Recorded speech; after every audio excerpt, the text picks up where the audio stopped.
بغلان کې نښتې مقاومت جبهې د خپلو دوو قومندانانو د وژل کېدو خبر ورکړ. سلام، وخت مو بخیر. پوره جزئیات پښتو پلس کې راسره وګورئ.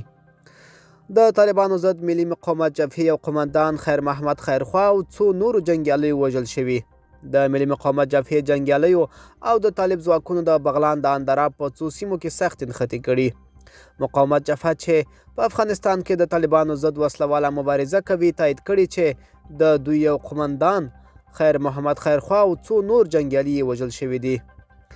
د دې جبهې مشر احمد مسعود په خپل فیسبوک پاڼه په یوه بیان کې د خیرخوا او د هغه د ځینو ملګرو وژل کېدل تایید کړي دي. مسعود ویلي چې د دفاع په لار کې یې ګڼ مشران له لاسه ورکړي خو له مبارزې نه تیریږي او د دوی لار به دوام پیدا کوي. د مقاومت جبهې ویان صبغت الله احمدي په خپل ټویټر لیکلي چې قومندان خیر محمد خیرخوا او قومندان غازی مرادي له خپلو ځواکونو سره تر وروستیو شیبو پورې د طالبانو په وړاندې وجنګېدل، خو د مهماتو د کمښت له امله په پای کې هدف وګرځېدل او ووژل شول. احمدي د وژل شویو کسانو دقیق شمیر نه دی یاد کړی، خو ځینو رسنیو د ځایز خلکو په حواله راپور ورکړی چې د مقاومت جبهې لږ تر لږه 10 وسلوال طالبانو په بریدونو کې وژل شوي دي.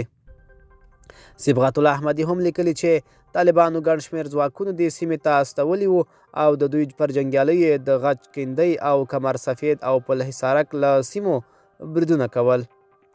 احمدي دا ادعا هم کړې چې د دوی په ځوابي ډزو کې د طالبانو د سرې قطعې او نورو د ډلو ګڼ شمېر جنګیالي هم مرژوب راوښتې او له سیمې وتلي دي. ملګرو، دا به زموږ چمتو شوی ویډیو. که تاسو هم د ویډیو په اړه څه نظر لرئ موږ سره کمنټ کې شریک کړئ. د لا ښکلو ویډیوګانو لپاره موږ سره پاتې شئ. تر بیا ښه وخت.